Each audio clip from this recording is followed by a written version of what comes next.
Donc, est-ce que tout le monde a pu se connecter? On va aller vite avec les. Est-ce que quelqu'un a des soucis de connexion? Ou bien c'est correct, on peut commencer. Bon, on va commencer. C'est à peu près 20 secondes pour pouvoir répondre. C'est juste une mise en bouche et un bruit de glace. Donc, euh, de quel outil est-ce qu'il s'agit? Cette image ici.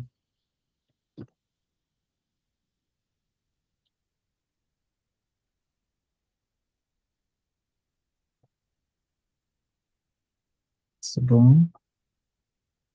Hmm, on continue, suivant.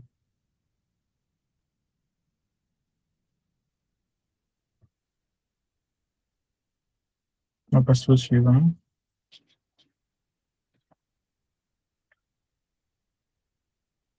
Juste à sélectionner sur votre téléphone ou sur votre appareil, quoi ça correspond sur le ici.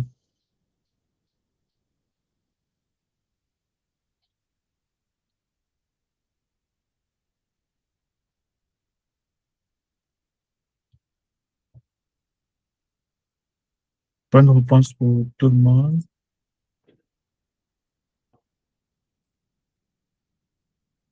Vrai ou faux? ChatGPT a été lancé en 2022.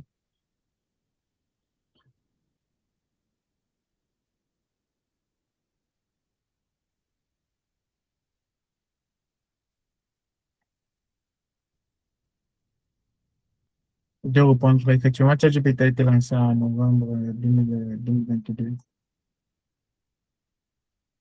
Passe au suivant.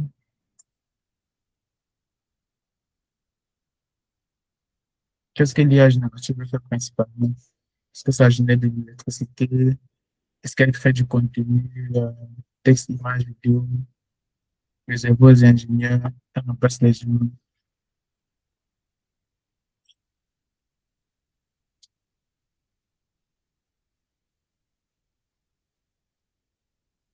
Bonne réponse pour tout le monde. Et enfin, la dernière question suivante. En 2025, un avocat américain a utilisé ChatGPT pour préparer un dossier judiciaire. Qu'est-ce qui est arrivé? Si vous êtes un peu informé sur l'actualité, est-ce qu'il a gagné le procès? Est-ce que l'IA avait inventé des faux jugements? Est-ce que le juge a été impressionné ou bien rien de spécial ne s'est passé?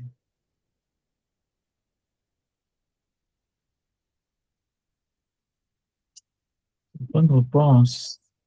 Il avait été sanctionné parce qu'on avait constaté que de faux jugements avaient été donnés. Je pense que c'était au Canada que ça s'est passé. Tableau de score, Papa gagné, ensuite Choco, et ensuite Baya. Donc, merci bien à tous pour votre participation au jeu. C'était la mise en bouche. On va continuer avec les slides. Donc, excellent. Donc, voici donc comment on va essayer de structurer notre 1 heure qu'on va passer ensemble avec 5 grandes étapes. On va commencer par le contexte. Pourquoi est-ce que l'intelligence artificielle est un sujet urgent aujourd'hui, pas demain? Ensuite, on va explorer 3 profils professionnels, notamment des enseignants, des entrepreneurs et des assistants administratifs, avec quelques exemples concrets aussi. On va passer ensuite à l'étude. Nous allons effectuer quelques études de recherche sur l'actualité concernant les domaines professionnels et l'intelligence artificielle. Parce que ce que je vais présenter ce soir, c'est pas forcément mon opinion, mais ce sont des éléments qui sont à peu près documentés quand même. Donc, j'ai pris le temps de faire quelques recherches là-dessus. Et enfin, on va passer à une étape pratique ou bien une étape de test des différents outils et on va terminer par quelques questions-réponses. Et si votre métier n'est pas parmi les 3 outils qui ont été cités précédemment, il y a quand même une partie réservée à quelques autres métiers, mais où on ne va pas forcément entrer en profondeur. Donc, je vais commencer donc par un chiffre, 73%. 73%, c'est quoi? 73% des professionnels, selon le MC Kinsey en 2025, perdent plus de 2 heures de temps par jour sur des tâches répétitives, administratives ou bien de recherche que l'intelligence artificielle pourrait faire juste en quelques secondes. Essayez un peu d'imaginer 2 heures de temps par jour. Ça fait 10 heures par semaine. Et lorsqu'on essaie de calculer, ça fait à peu près 500 heures par an que vous perdez de votre vie. Pensez un peu à ce on pourrait effectuer avec 500 heures de plus chaque année. On pourrait former des gens, soit développer un projet, passer du temps en famille ou bien encore créer quelque chose qui n'existe pas encore. Donc, ça, c'est quelques statistiques données par cet article de recherche-là. La question donc, c'est comment est-ce qu'on pourrait donc rendre l'intelligence artificielle plus utile en 2026? Pour comprendre donc le monde dans lequel on vit, voici quelques chiffres euh, concernant, voici quelques chiffres qui définissent l'intelligence artificielle en ce début d'année 2026. ChatGPT a déjà plus de 900 millions d'utilisateurs actifs. C'est plus que la population entière de l'Afrique de l'Ouest, par exemple. C'est pas que ce sont des geeks qui sont connectés, mais c'est que c'est une réalité massive que nous continuons d'utiliser de plus en plus chaque jour.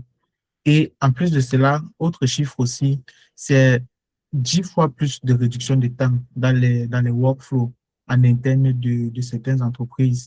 Euh, c'est que des équipes ont mesuré sur le terrain en entreprise et on doit effectuer des recherches concernant l'intégration de l'intelligence artificielle au niveau au niveau de leur profession.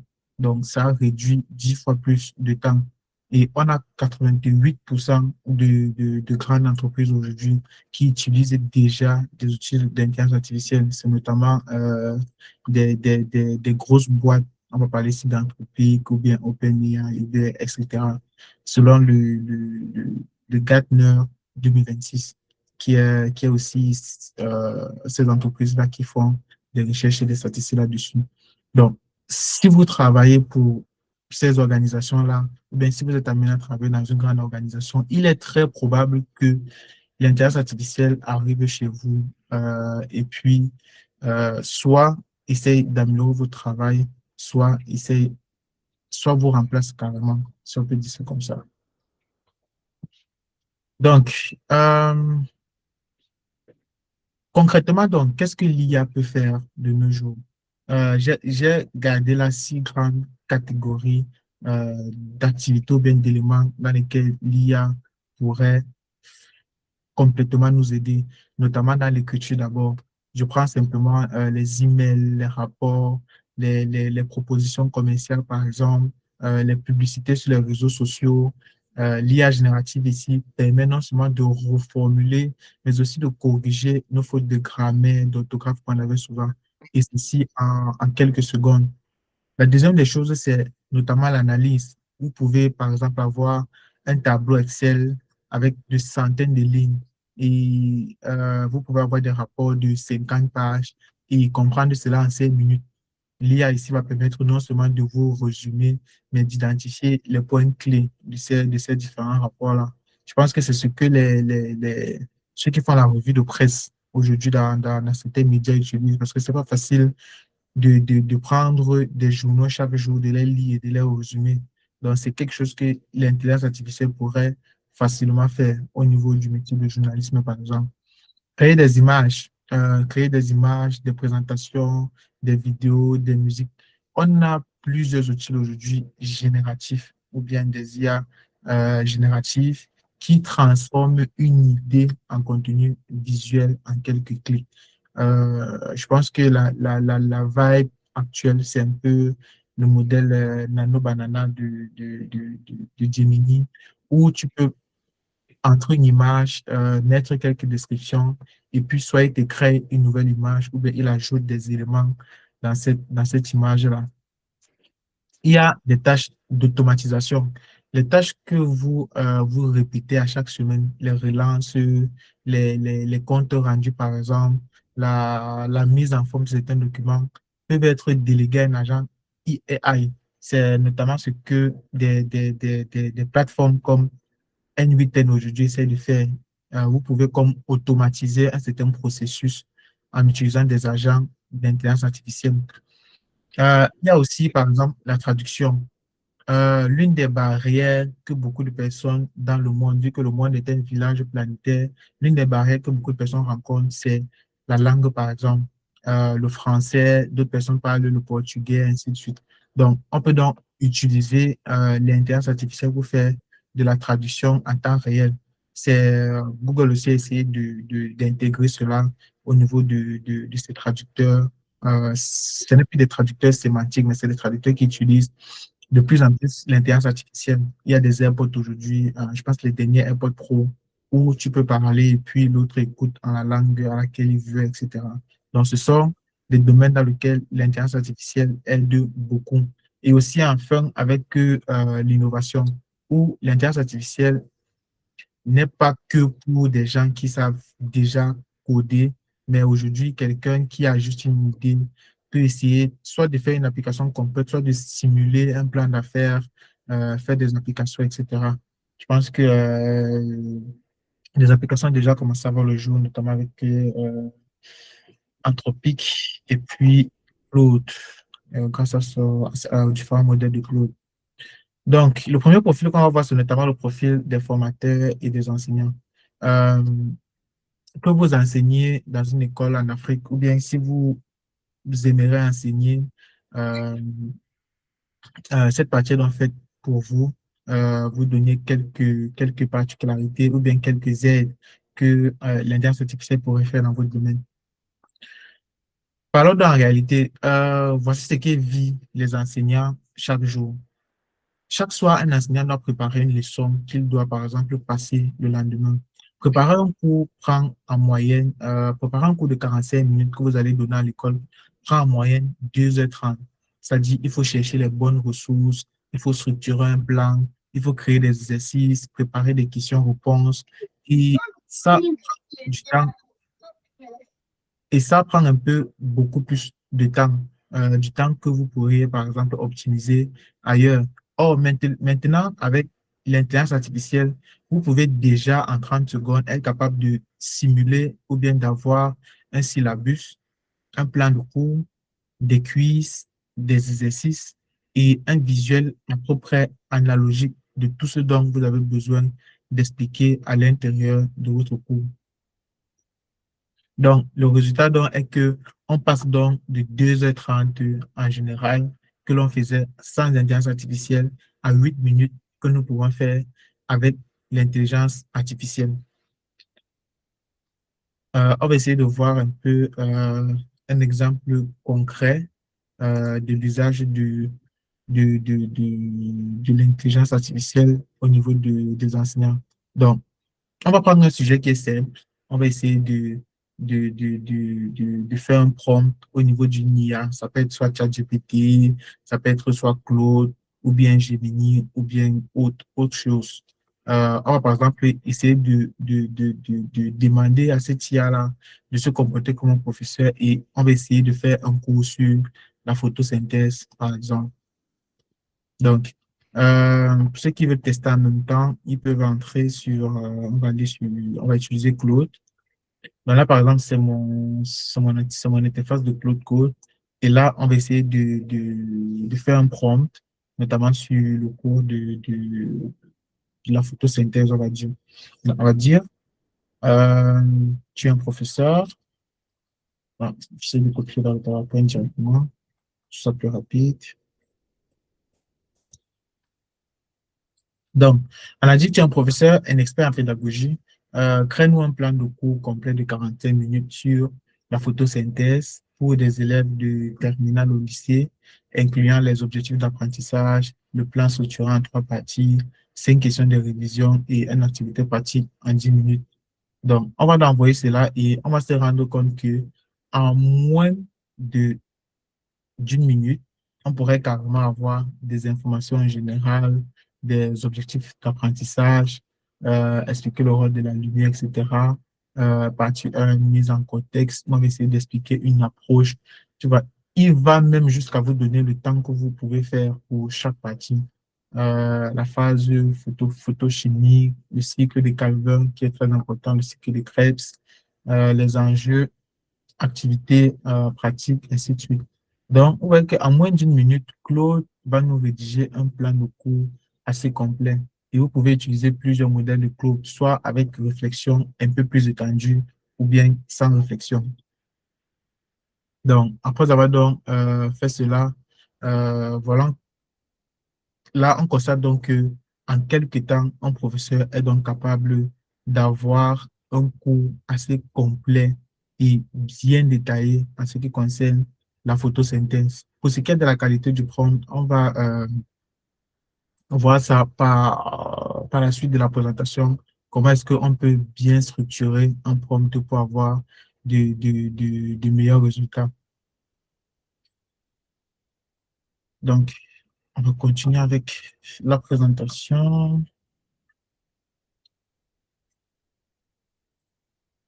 C'est ça. Ensuite, on va prendre notre prochain profil, qui est le profil des entrepreneurs, que ce soit les entrepreneurs, les commerçants, les chefs de petites entreprises ou grandes entreprises, que vous vendiez, que ce soit des produits à Douala, à Abidjan, Yamé, ainsi de suite, ou à Montréal.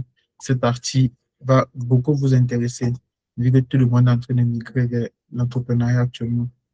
Donc, voici donc quatre domaines où l'intelligence artificielle change concrètement la vie des entrepreneurs aujourd'hui. Premier aspect, les réseaux sociaux. Publier régulièrement sur Instagram, Facebook, LinkedIn, c'est un peu chronophage, on va dire ça comme ça. Avec ChatGPT combiné avec Canva et AI, par exemple, publier combiné avec Canva et AI, vous pouvez générer en une semaine le contenu, par exemple, vous pouvez générer le contenu d'une semaine en 20 minutes chrono, que ce soit des textes visuels, que ce soit des visuels aussi, que ce soit des hashtags et tout ce qui va avec. La deuxième des choses, c'est un service client. Vous pouvez ne pas être disponible 24 heures sur 24. Mais aujourd'hui, avec des outils comme Tidio ou encore des outils comme ManyChat, vous pouvez permettre de mettre vous pouvez donc mettre en place ici des chatbots intelligents au niveau de vos sites Internet ou bien des chatbots intelligents, que ce soit avec WhatsApp ou autre, qui vont permettre ici de répondre aux questions fréquentes de vos clients en votre absence. Donc, vous commencez à avoir une entreprise qui est disponible 24 heures sur 24 et voire 7 jours sur 7 si l'application fonctionne, bien évidemment, en continu, même en votre absence, en plusieurs langages et à toute heure. La troisième des choses ici, c'est les propositions commerciales.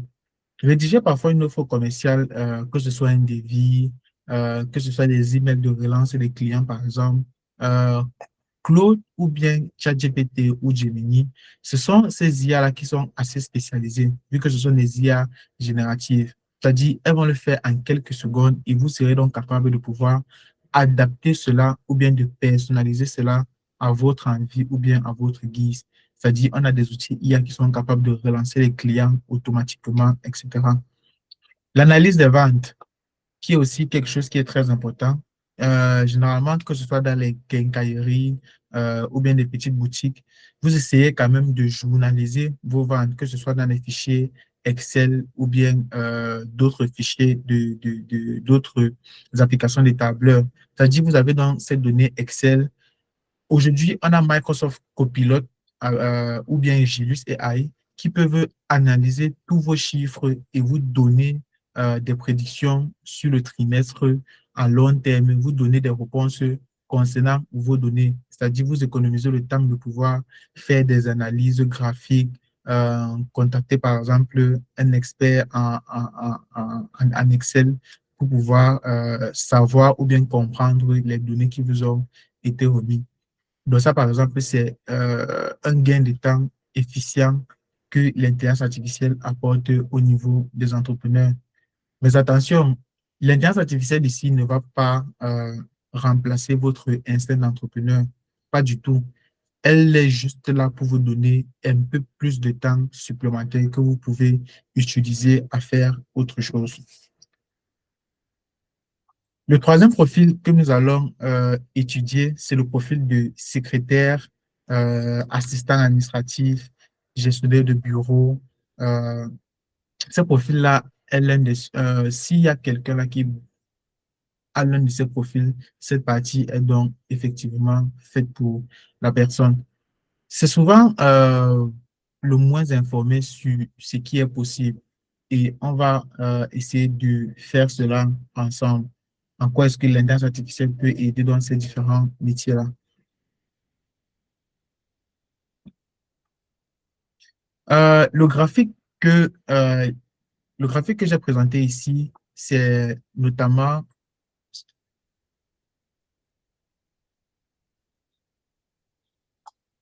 Donc, je veux qu'on regarde tous ensemble attentivement ce graphique. La rédaction d'un email professionnel La rédaction d'un email professionnel avant prenait environ une vingtaine de minutes. Pourquoi est-ce que ça prenait une vingtaine de minutes? Parce qu'il fallait comprendre d'abord l'email que vous voulez envoyer ou bien comprendre l'email que vous voulez répondre. Il vous fallait prendre le temps de rédiger l'email, prendre le temps de le corriger, que ce soit les fautes de grammaire, les fautes d'orthographe, corriger la sémantique, le lexique, le sens aussi de votre email avant de pouvoir l'envoyer à votre correspondant. Il faut bien que, bien sûr, l'email soit assez structuré aussi. Or, avec l'intelligence artificielle, en 30 secondes, vous pouvez simplement décrire en deux lignes ce que vous voulez dire et l'IA va complètement rédiger l'intelligence artificielle pour vous. Par exemple, les comptes rendus de réunion. Avant, ça prenait à peu près 45 minutes pour pouvoir rédiger un compte rendu de réunion. Or, aujourd'hui, on a des intelligences artificielles où connecter simplement à une réunion en 3 minutes, il vous génère le compte rendu complet de la réunion, que ce soit en français ou en anglais, ou ce que les personnes ont eu à parler dans cette réunion ou autre. On a par exemple des IA comme Transcript ou bien autres IA spécialisées, ou bien Monica par exemple, qui sont des extensions de Chrome que vous pouvez ajouter à vos réunions pour pouvoir avoir des comptes rendus de certaines réunions. Donc, les synthèses de rapports aussi. Il y a, par exemple, dans les ministères, on vous donne un rapport de 30 pages où il faut pouvoir résumer pour votre directeur avant demain matin. Qu'est-ce que vous faites? Avant, 2 heures de temps étaient utilisées pour pouvoir lire complètement le rapport et faire une synthèse. Or, actuellement, avec l'intelligence artificielle, en 5 minutes chrono, vous pouvez avoir le résumé d'un document et puis livrer cela à votre patron, on va dire ça, le lendemain. Vous pouvez le livrer cela sur n'importe quelle forme, que ce soit en PDF, en PowerPoint. L'intelligence artificielle aujourd'hui est capable de vous donner le résumé d'un rapport de plusieurs dizaines de pages ou centaines de pages, même, en fonction des intelligences artificielles, bien sûr. Ça, on va faire des tests à la fin aussi. Aussi, nous allons passer à d'autres métiers. J'avais promis dès le départ que des personnes qui n'avaient pas été listées, notamment entre les enseignants, les entrepreneurs et aussi les secrétaires, voici une panorama un peu rapide de 6 autres métiers que j'ai un peu expliqué où l'intelligence artificielle peut facilement intervenir ou bien faciliter les tâches à l'intérieur. On va commencer par l'agriculture. Des outils agritech basés, par exemple, sur l'intelligence artificielle permettent de faire des prévisions météorologiques, par exemple, ou bien des prévisions ultra localisées pour ce qui est de vos cultures. Être capable de planifier les récoltes, être capable de faire des prédictions sur certaines récoltes aussi en fonction des données. Euh, il y a plusieurs outils qui sont disponibles qui vous permettent de faire cela. Mais même les outils d'IA générative peuvent vous aider dans un domaine agricole. Mais il y a des outils un peu plus spécialisés et tous ces outils-là sont donc appelés ce qu'on appelle des agritech AI. Donc, les architectes IA, ce sont des outils spécialisés dans le domaine de l'agriculture. Dans le domaine de la santé, par exemple, l'intelligence artificielle n'est pas là pour remplacer complètement un diagnostic médical, mais elle peut analyser les données cliniques, croiser les symptômes avec la littérature médicale. Donc, si un patient arrive et que euh, il a des symptômes et que on a un cours, par exemple, qui dit que, bon, OK, pour tel symptôme, ça correspond à telle maladie, toi-même, en tant que individu, tu peux décrire tes symptômes et l'intelligence artificielle sera en mesure de te dire que tu peux avoir telle maladie ou bien tu peux avoir telle maladie. Je pense que plusieurs d'entre nous avons déjà essayé cela, de poser la question à ChatGPT, bon, j'ai mal à la tête et j'ai mal ici là, qu'est-ce que je peux avoir? Et l'intelligence artificielle sera donc en mesure de te dire que ça peut être ça peut être ça, mais je te conseillerais de consulter un médecin. Et puis, l'intelligence artificielle aussi dans le domaine de la médecine peut aider à prendre de meilleures décisions. Pour ce qui est des domaines à peu près scientifiques, les mathématiciens ou les ingénieurs, par exemple, il y a des outils comme Wolfram Alpha ou encore où les fonctions mathématiques de Claude peuvent être vérifiées, des calculs, là-bas vous pouvez faire des calculs un peu plus complexes ou bien aider à écrire des revues de papier, des preuves ou bien encore des modèles numériques pour ceux qui font dans le domaine de l'intelligence artificielle, par exemple.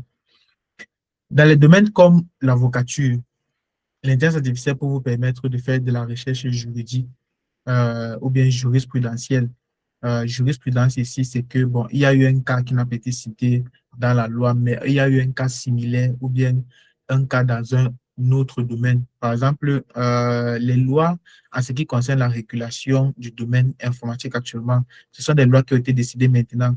Mais avant, en fait, quand le domaine de piratage venait d'arriver, c'est-à-dire on vole ton argent dans ton compte, par exemple, via Internet. Ça, c'est du domaine du piratage. Mais avant que les lois ne sortent sur la cybercriminalité, ça, on pourrait faire une jurisprudence avec le vol qui s'est passé avant, mais pas dans le domaine informatique. Donc, cette jurisprudence va pouvoir dire qu'on condamne celui qui t'a volé via Internet à tel nombre d'années de prison, ainsi de suite. Donc, l'intelligence artificielle pourrait faire des recherches jurisprudentielles comme celui-là et puis vous donner quelques sanctions ou bien quelques éléments appliqués face à ces cas-là. Ensuite, l'intelligence artificielle peut faire le travail de débroussaille en quelques minutes. J'appelle le travail de débroussaille ici, là. C'est par exemple, si vous voyez les livres de droit, ce sont des livres qui font généralement les 900 pages, 400 pages, ainsi de suite. Donc, l'intelligence artificielle peut parcourir tout ce livre-là et être capable de vous répondre à vos différentes questions basées sur ce livre-là. En ce qui concerne le journalisme ici, l'intelligence artificielle permet de générer des angles d'attaque, de générer des titres, générer la une, ou bien ainsi de suite. Donc, je pense que c'est des éléments pour lesquels, attendez, je vais vous montrer un exemple d'éléments que j'ai généré avec une IA. C'était à peu près un journal, on va dire presque un journal qui a été fait grâce à l'intelligence artificielle. Et ceci en vraiment quelques minutes. C'est ça a été fait avec Gemini. Euh, tac, tac, tac. C'est ça ici. Télécharger. C'est ça. Donc là, j'ai demandé à Gemini pour cette présentation-ci, par exemple, de me générer comme la face d'un journal où on devait avoir comme un journal qui devait présenter ou bien faire une publicité sur le web binaire d'aujourd'hui. Vraiment, dans Génération Session, on voit là que ça ressemble un peu à un journal de l'époque, vu que cela avait été précisé dans le prompt que je l'ai donné. C'est pas très professionnel, mais c'est quand même acceptable pour le moment. Et je rappelle que je pouvais comme mieux améliorer cette image-là en complétant le prompt, etc., ou bien en améliorant encore le prompt. Et enfin, le dernier domaine précisé ici, c'est notamment le domaine des comptables, où la réconciliation bancaire et aussi la détection d'anomalies, c'est l'ensemble des projets sur lesquels certaines personnes se penchent, être capable de détecter des anomalies, être capable de faire des prédictions. Est-ce qu'on peut prêter celui-ci? Est-ce qu'on peut ne pas prêter celui-ci? Ce sont des tâches qui peuvent déjà être facilitées grâce à l'intelligence artificielle. Donc, euh, j'entends parfois plusieurs personnes se dire oui, mais ce sont des promesses, mais où est-ce que je prends cela? Bien sûr qu'il y a des articles qui ont eu des articles pas mal sérieux qui ont eu à traiter dans ce domaine dans le monde. Et c'est ça que je vais vous présenter par la suite. Donc, trois études trois résultats qui parlent d'eux-mêmes. Par exemple, à Stanford, récemment, des études sur des agents de support client ont montré qu'on a une augmentation de plus de 14% de la productivité chez ceux qui utilisaient déjà l'intelligence artificielle au niveau de leurs startups ou au niveau de leurs entreprises. Une étude aussi a été effectuée au MIT et à Harvard en 2025 où des développeurs qui utilisaient déjà GitHub Copilot GitHub Copilot qui est sorti depuis, bien même avant ChatGPT, qui faisait déjà un peu le tollé, qui est un outil d'IA ici qui aidait déjà à écrire du code. Ça permettait à des développeurs d'aller 55% de fois plus vite que la normale. Et enfin, un rapport de l'UNESCO aussi montre que dans des programmes pilotes d'IA en éducation, les performances des étudiants ont à peu près augmenté de 30%. Ça, c'est un rapport de l'UNESCO de 2025. Donc, mais en personnalisant l'apprentissage ou bien en donnant à chaque élève un tuteur patient et disponible d'intelligence artificielle. Bon, cette slide-ci, c'est une slide quand même qui est assez particulière car souvent, quand on parle d'intelligence artificielle, on imagine que ce sont des réalités quelquefois lointaines.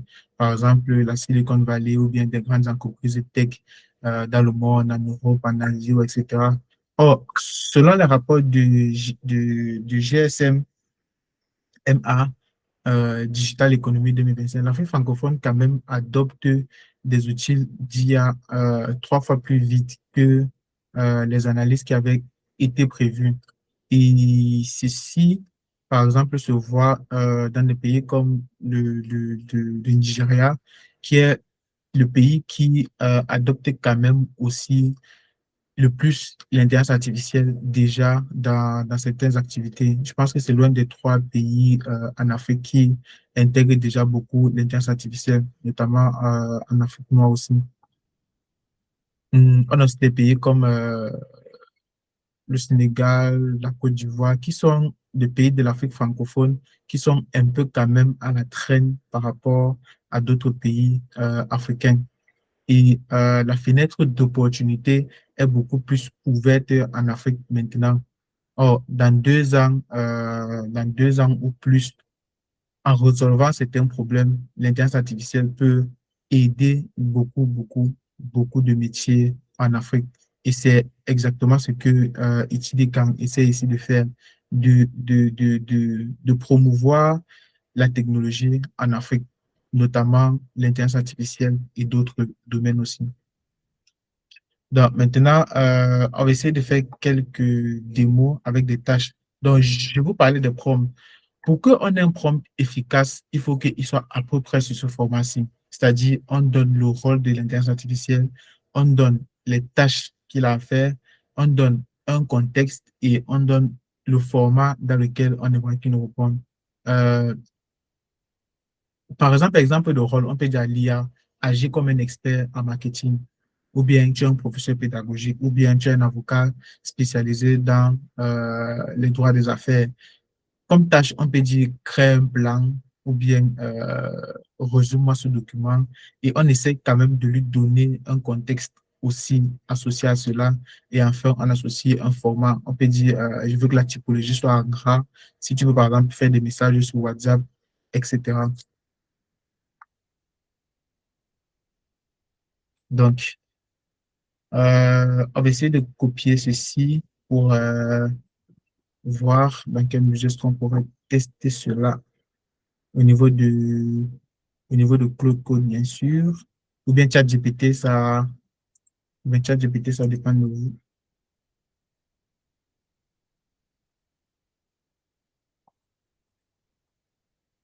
On va aller sur, ainsi, agir comme un assistant commercial, rédige-moi une email de relance pour le produit. Euh, on va dire quel produit, par exemple, pour les huiles de beauté. Pour huile de beauté, client dans le secteur client, c'est les clients.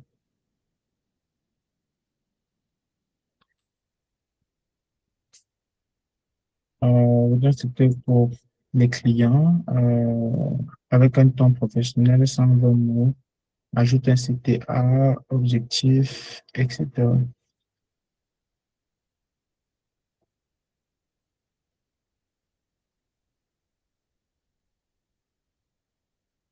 De là, il essaie de rédiger. On pourra faire pareil au niveau de ChatGPT, par exemple, aussi, qui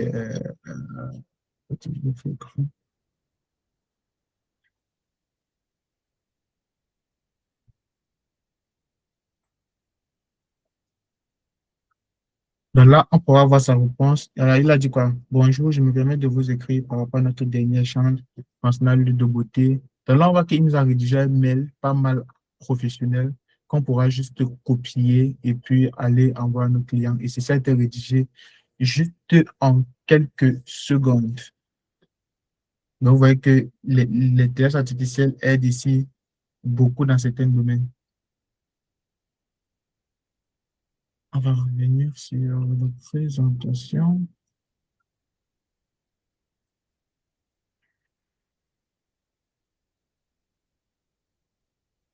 Donc, la prochaine étape, ce sera ici, à vous de jouer, bien évidemment.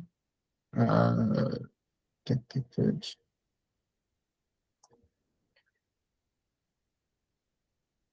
La prochaine étape ici consiste à vous, si vous voulez tester, de pouvoir ouvrir des IA gratuitement comme ChatGPT ou OpenAI.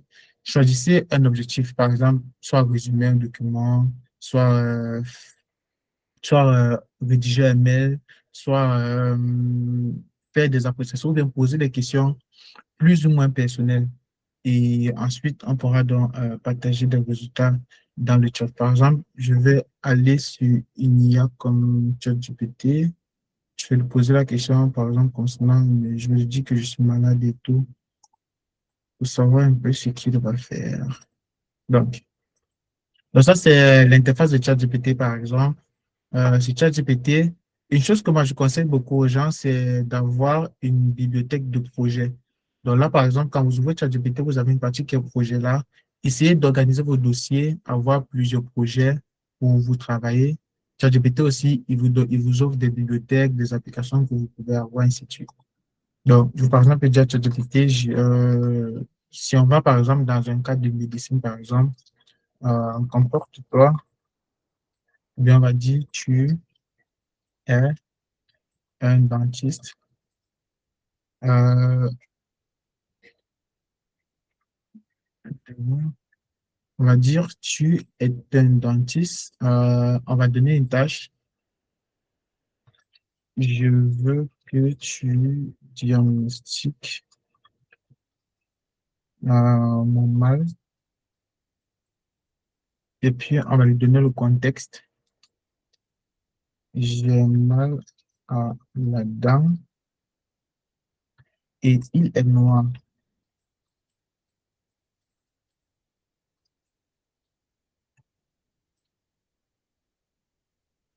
Donc, et ensuite, on peut donner un format ou bien qui est plutôt facultatif, si vous voulez.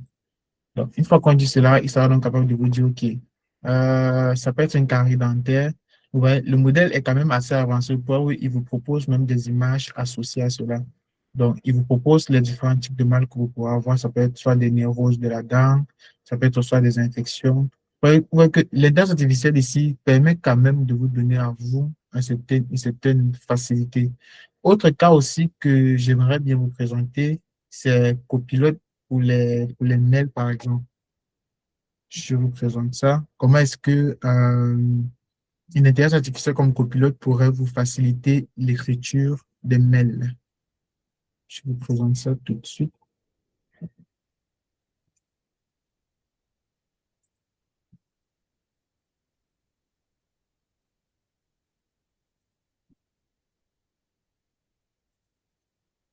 Tac, tac, tac. Je cherche un mail quand même.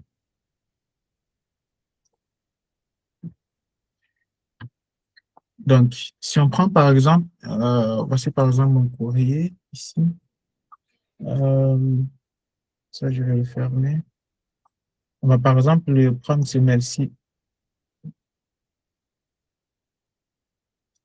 Par exemple, ce mail-ci qui a été envoyé à l'association, il y a Copilot qui est offert ici, qui vous permet non seulement de comprendre le mail, mais aussi être capable de donner une réponse par rapport au mail.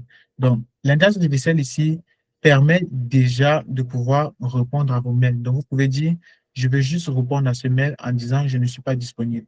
Je veux répondre à ce mail en disant, je suis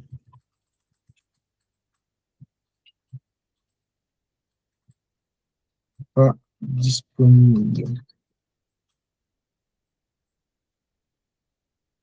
Donc là, copilote, vu qu'elle a déjà le contexte et tout, il sera dans la mesure de vous répondre, de savoir que c'est par rapport à ce mail-ci. Donc, merci pour l'invitation. Malheureusement, je ne serai pas disponible. Je vous donne une version un peu courte, une version un peu plus personnelle. Merci. L'invitation de Aga. Donc, il a compris que c'était concernant l'association des étudiants. Et puis, il vous donne des réponses que vous pouvez facilement utiliser. Si vous voulez une version un peu plus longue, vous pouvez le préciser à l'intérieur du mail ou autre encore. Donc, on continue avec la présentation. Donc, avant de terminer, je veux qu'on retienne ces 5 règles ensemble. Ce sont des règles d'or, pas pour vous faire peur nécessairement, mais surtout pour assurer que vous utilisez l'IA d'une façon intelligente, mais aussi d'une façon responsable. Règle numéro un, toujours vérifier les sorties de l'intelligence artificielle. Lorsque vous posez une question à l'intelligence artificielle, il faut toujours vérifier les sorties, car l'IA peut se tromper, effectivement, et elle peut inventer aussi des faits, que ce soit des faits, que ce soit des chiffres ou encore des citations. Et surtout, il faut être précis dans vos prompts. Ça, c'est la règle numéro 2. Donner des prompts assez précis. Utilisez les règles qui ont été présentées précédemment, notamment parler du contexte, donner la situation ou encore autre. Troisième règle, c'est vous qui décidez et pas l'intelligence artificielle. Donc, n'essayez pas ne vous perdez pas de telle en sorte que c'est l'intelligence artificielle qui vous dicte là où vous devez aller, car c'est l'intelligence artificielle est là pour travailler pour vous. La règle numéro 4, c'est protéger les données sensibles. Ne pas envoyer des éléments comme des clés, des mots de passe, ainsi de suite à l'intérieur de votre intelligence artificielle, car ceci pourrait être utilisé à de mauvaises fins. Et règle numéro 5, formez-vous. Formez votre équipe et essayez de partager d'autres connaissances d'intelligence artificielle, d'autres éléments ou bien d'autres nouveautés que vous apprenez en ce qui concerne l'intelligence artificielle. Donc, un plan d'action que vous pouvez faire en 4 semaines pour mieux intégrer l'intelligence artificielle dans votre domaine. Donc, là, on est arrivé presque à la fin. Ce soir, je veux que vous évitez ça. Voici un plan dont je veux que vous essayez ça. Voici un plan concret en 4 semaines pour vous permettre de mieux utiliser l'intelligence artificielle à l'intérieur de vos tâches ou bien à l'intérieur de votre profession. Vous pouvez explorer 2 outils d'intelligence artificielle que je vous conseillais tantôt. C'était notamment ChatGPT, Claude, Gemini. Vous pouvez automatiser une tâche que vous faites de façon répétitive à chaque fois. Ça peut être un résumé, ça peut être l'écriture des mails, ça peut être la réponse aux clients, ainsi de suite. Donc, essayez d'utiliser l'intelligence artificielle pour automatiser certaines tâches à l'intérieur de votre quotidien. Essayez de partager aussi quelques outils, soit à un de vos collègues, soit à vos frères, à la famille, ainsi de suite, en montrant des mini démos de l'utilisation des prompts. C'est ça qui va vous permettre à vous de pouvoir mieux maîtriser. Car c'est en apprenant aux autres qu'on maîtrise de plus encore. Donc, et à la quatrième semaine, essayez de mesurer un peu le temps gagné, de vous dire, ah, OK, j'ai utilisé l'intelligence artificielle, ça me permet de gagner tel nombre de temps. Et là, vous allez mieux voir les avantages de l'intelligence artificielle à l'intérieur des domaines dans lesquels vous exercez. Donc, 4 semaines, 4 petites actions. Dans un mois, vous serez un peu plus différent professionnellement. Donc, euh, est-ce que vous avez un point que vous voulez approfondir ou bien un outil que vous voulez qu'on explore ou bien un cas de métier dans lequel vous voulez qu'on discute? Donc, pour toute question ou autre, je vous écoute.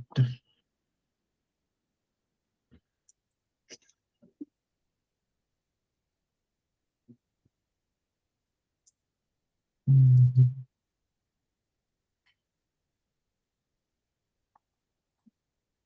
Ouais, je retiens la réunion.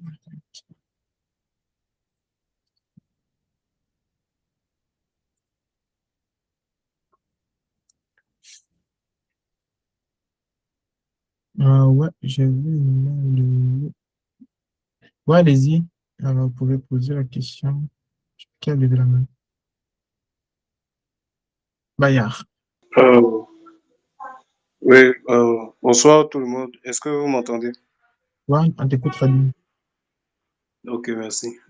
Bon, déjà, merci pour la présentation. Ça a beaucoup ouvert, en tout cas, moi, ça m'a beaucoup ouvert les yeux sur l'utilisation de l'IA pour augmenter la productivité. Mm, c'est un plaisir. Trois questions. Donc, qui sont les suivantes? Je vais commencer par la première. Ouais, Euh, bon, le thème, c'est bon, enfin, si je paraphrase, c'est comment utiliser l'IA pour augmenter sa productivité. exactement. Oui, bon, maintenant, ma question c'est, euh, bon, avant même la question, je dis, pendant la présentation, bon, il y avait des statistiques qui comparaient certaines choses. Bon, quand on fait sans IA, quand on fait avec l'IA, et Ouais, très souvent, ce que j'ai souvent vu, c'est le temps. Il y a ouais, l'argument du temps qui venait très souvent que, bon, on gagne plus de temps. Bon, et ça dit exactement. donc que euh, la productivité, ou alors on sent qu'on est productif quand on prend moins de temps. Ou quand, bref, quand la tâche qu'on fait maintenant avec l'IA nous prend moins de temps, c'est là, par exemple, qu'on peut dire, bon, on est productif. Ou bien alors, c'est du Ouais, rendu. euh, euh, Ou bien oui. c'est, oui. C'est la seule question, mais tu veux que je reprenne d'abord celle-là? Bon, commençons par ce. Bon, les deux dernières, bon, je peux dire que ça a déjà été répondu vers la fin, là. C'était sur Ah, l'utilisation responsable de l'IA. ouais. Mais bon, si vous avez besoin, je pourrais revenir sur les questions, mais on peut d'abord commencer avec celle-ci. OK. Donc, si j'ai bien compris ta question, c'est que tu demandes, est-ce que le temps a un rôle à jouer sur la productivité ou bien est-ce que le fait de gagner du temps, ça veut dire forcément gagner en productivité? C'est bien ça? Oui, c'est ça. OK. Il n'y a pas d'autres métriques, d'autres facteurs. Effectivement, c'est exactement là où je voulais en venir. Mais le temps reste quand même une métrique en ce qui concerne la productivité, car plus tu fais des éléments que tu faisais en plus de temps, en moins de temps, ça veut dire que tu es devenu plus productif, car pour 3 heures de temps, par exemple, que tu prenais pour faire un rapport, ça veut dire que si en 5 minutes, tu peux finaliser, si en 10 minutes, tu peux finaliser un rapport, ça veut dire que sur 3 heures de temps, tu peux faire, sur 1 heure de temps, tu peux faire déjà 60 rapports. sais pas si tu vois. Ça veut dire que tu as gagné en productivité de 60 rapports. Parce que la productivité, c'est même la quantité d'éléments que tu es capable de faire en ce qui concerne ton domaine. C'est un peu mal ça. C'est un peu ça. Donc, si tu gagnes du temps pour faire plus d'éléments, ça veut dire que tu augmentes aussi ta productivité. Et cela peut se caractériser aussi avec les machines, par exemple. Si un calcul qui te prenait 5 minutes, si on prend une machine qui en 5 minutes produisait 2 bières et que pour produire les mêmes 2 bières, il le fait en 2 minutes. Ça veut dire que en 6 minutes, il a produit 6 bières.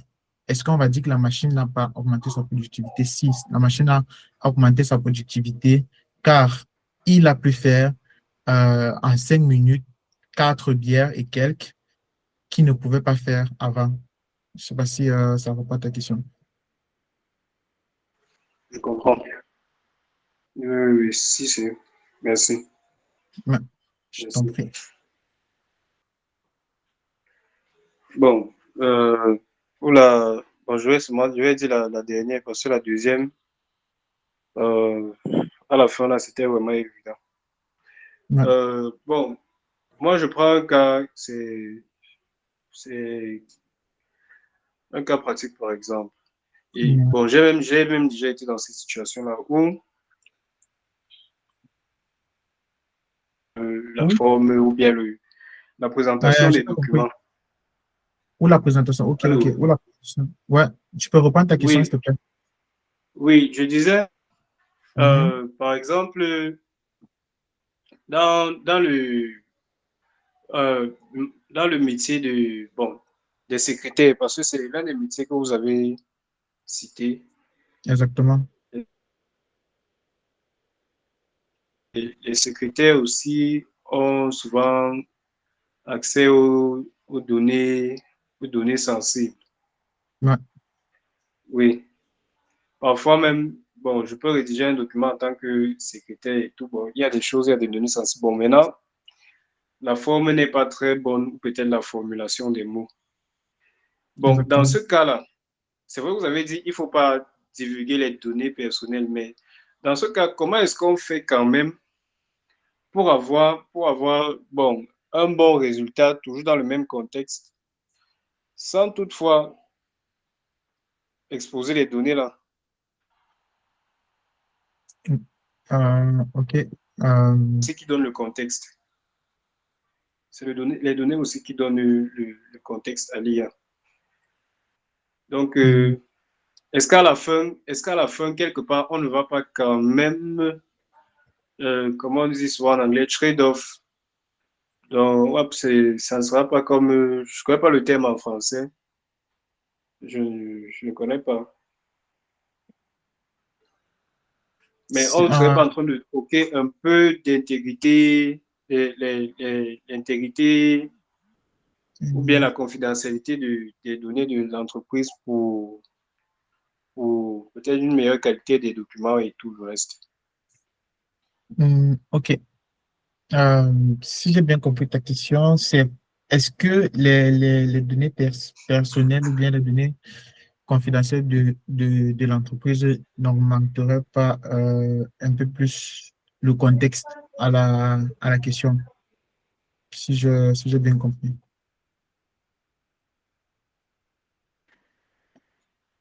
Bon, OK. Déjà, on appelle ici par données sensibles, c'est toute donnée qui pourrait compromettre ou bien rendre accessible certaines informations personnelles de l'entreprise ou bien certaines informations que l'entreprise souhaiterait garder pour elle, par exemple. Pour Oui, résoudre ce problème, vous pouvez soit, par exemple, donner d'autres informations, mais qui ne sont pas forcément vraies. Je sais pas si tu vois. C'est-à-dire, par exemple, disons que tu veux envoyer un mail en ce qui concerne les produits de beauté cosmétique de chez Amel, par exemple. Euh, si oui, tu, si tu ne veux pas que l'entreprise cité à l'intérieur de l'entreprise soit AML, ce qui n'est pas forcément ça. Tu peux donner un autre exemple qui n'est pas AML, mais qui peut être la même chose. Mais j'appelais plus ici par données confidentielles. Ce sont des données comme des mots de passe qu'il ne faut pas Oui, donner à l'entreprise. Ce sont des chiffres qui ne sont pas forcément, par exemple, il y a certains chiffres des entreprises qui sont assez confidentiels. Par exemple, le chiffre d'affaires que certaines entreprises aimeraient garder ou elles, la façon qu'ils paient les taxes et tout. Donc, tu peux donner des données, mais qui ne sont pas forcément vraies, mais que tu estimes qui ne vont pas biaiser les réponses que l'intelligence artificielle peut te donner. Bon, disons que si tu es concret, par exemple, à donner un mot de passe à l'intelligence artificielle, tu peux donner une chaîne de caractères, mais qui n'est pas forcément le mot de passe qui est vrai.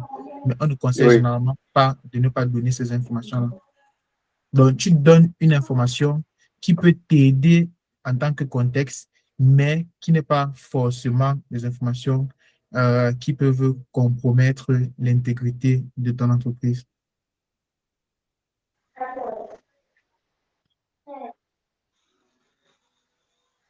Ok, d'accord, je comprends. Un autre élément aussi, c'est d'éviter d'utiliser les trucs qui sont comme gratuits, parce que c'est plus la gratuité vu qu'on dit que quand quelque chose est gratuit, c'est toi le client. Donc, ceux, par exemple, les entreprises qui font artificielle, ils ont cette sûreté de confiance. En fait, ils ont un minimum de sûreté de confidentialité. Or, quand tu utilises la version gratuite, tu n'es pas très sûr de de la confidentialité de tes données, par exemple. Donc, c'est pas mal ça. La façon qu'on pourrait améliorer l'utilisation des données confidentielles au niveau de l'intelligence artificielle. D'accord, d'accord, je comprends. Ok. Tu avais une autre question? Bon, comme je disais, c'était trois. Bon, la dernière, ce n'est pas par rapport à la session-ci. Ouais, Bon, quand je me suis inscrit, il y avait trois sessions pour la formation en IA. Je ouais. pense que celle-ci, c'est la troisième. Donc, peut-être vous vous doutez déjà, je vais demander quelles sont donc les perspectives. Il y a des choses qui sont prévues pour plus tard parce que les sujets autour de l'IA sont vraiment d'actualité et sont très intéressants. On apprend beaucoup. Donc, est-ce qu'il y a des trucs en prévision déjà? Ouais, exactement. Il y a d'autres formations qui sont en prévision. Par exemple, je pense que Christian a parlé la semaine passée qu'il allait travailler dans le département des formations. C'est Christian qui s'occupe de cela, de certaines formations pour la création des portfolios. En fait, il y a certains projets qui sont en cours de création dans lesquels on va intégrer certains membres de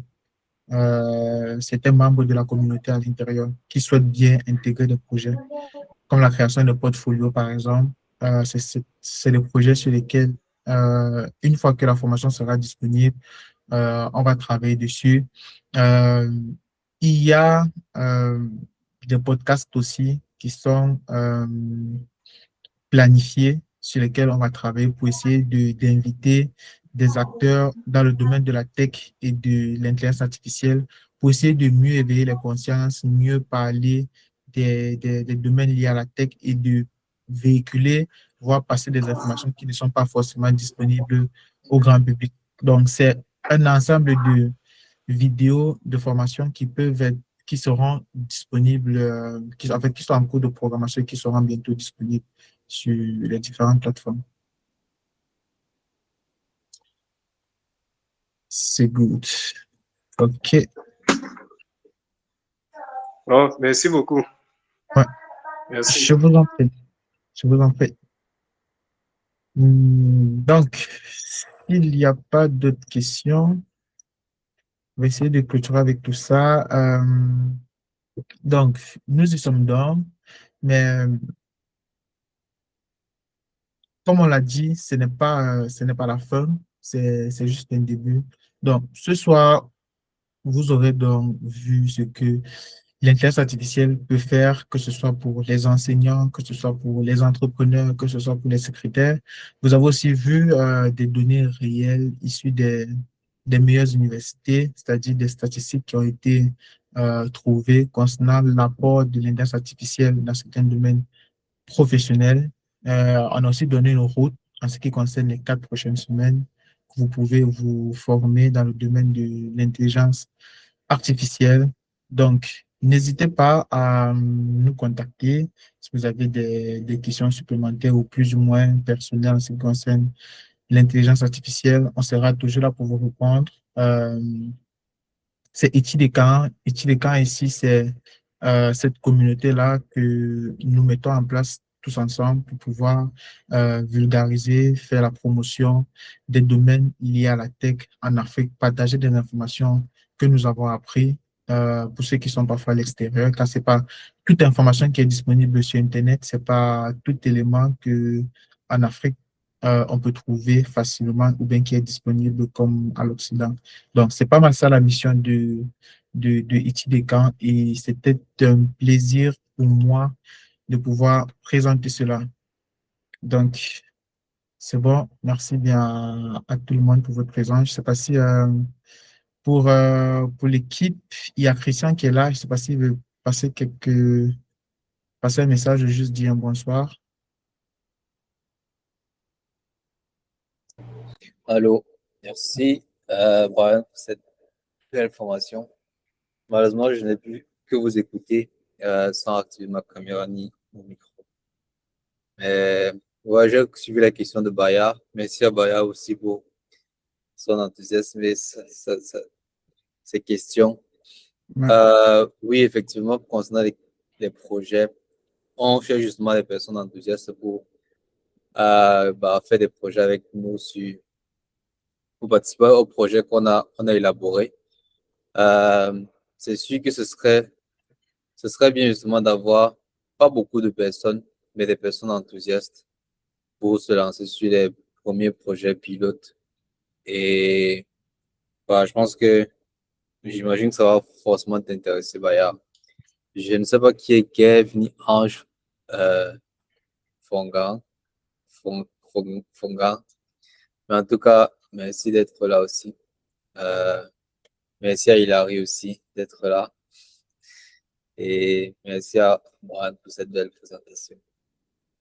Euh, ouais, merci bien, Christian. C'est juste que Euh, juste pour la fin, pour ceux qui veulent s'exercer, la française elle est finie. Donc, c'est juste un petit quiz pour essayer de répondre. Donc, pour ceux qui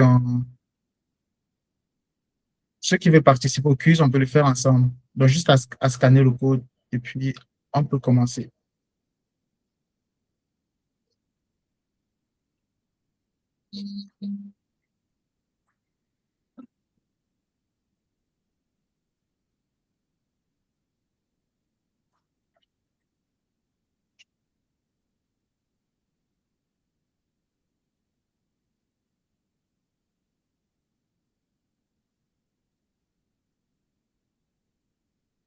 Je pense qu'on peut, let's go.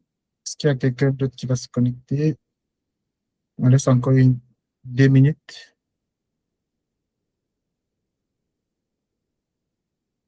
Je pense qu'on peut commencer.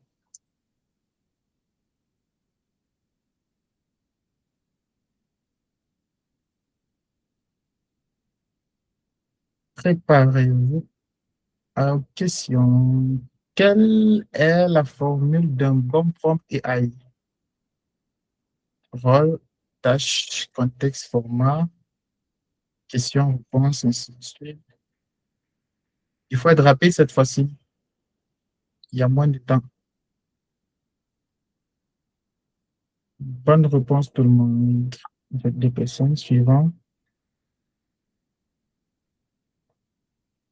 Là, il faut être un peu plus rapide pour la lecture car c'est 15 secondes juste la question. On passe à la deuxième question. Quelle est la règle d'or numéro 1 quand on utilise l'intelligence artificielle? Je pense que je l'ai présenté. Copier-coller sans redire, ne jamais utiliser l'intelligence artificielle, toujours vérifier la idée, partager le mot de passe.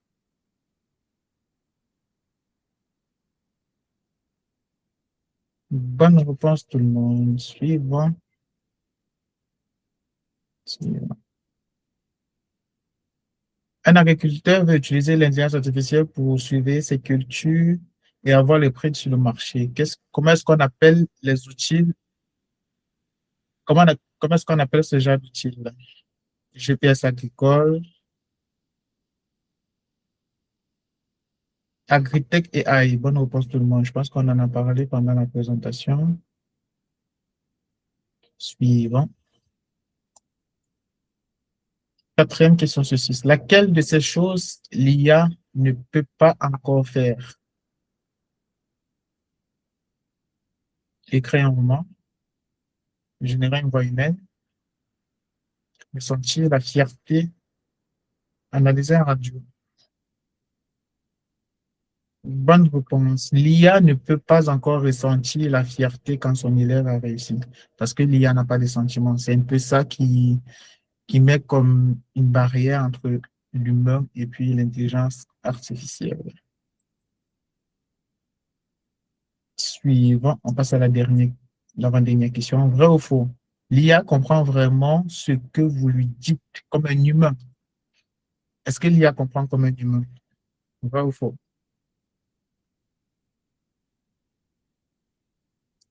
Faux. L'intelligence artificielle ne comprend pas comme un humain. L'IA essaie juste de prédire soit ce que vous voulez, soit ce qui va vous répondre. Donc, l'intelligence artificielle ne comprend pas comme nous. Il n'a pas de sentiments, il n'a pas cette vision des choses comme nous. Dernière question. Suivant. Quelle est la première chose que vous allez faire cette semaine grâce au webinaire? Créer un prompt, qu'est-ce que vous allez faire? Ça, c'est une question pas mal personnelle. Donc, est-ce que vous allez partager le webinaire? Est-ce que vous allez tester l'IA? Est-ce que vous allez créer un compte Claude ou ChatGPT? Les trois, bien, toutes les réponses étaient justes, hein. Donc, peu importe la réponse, allez toujours vous donner le point. Et puis, le classement final du podium, on a Baya en troisième position, bien. On a Choco en deuxième position. Et puis, on a Tata qui a gagné le carotte. Bravo.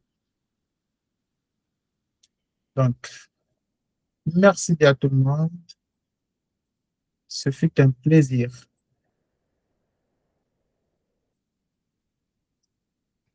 Ce fut un plaisir. Merci bien à tous. Et n'hésitez pas à nous contacter en privé si vous avez d'autres questions ou préoccupations. Au revoir tout le monde.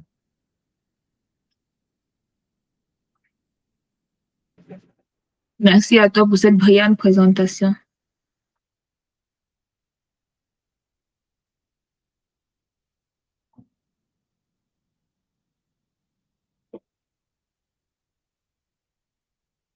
Merci encore pour la présentation, monsieur, et bonne soirée.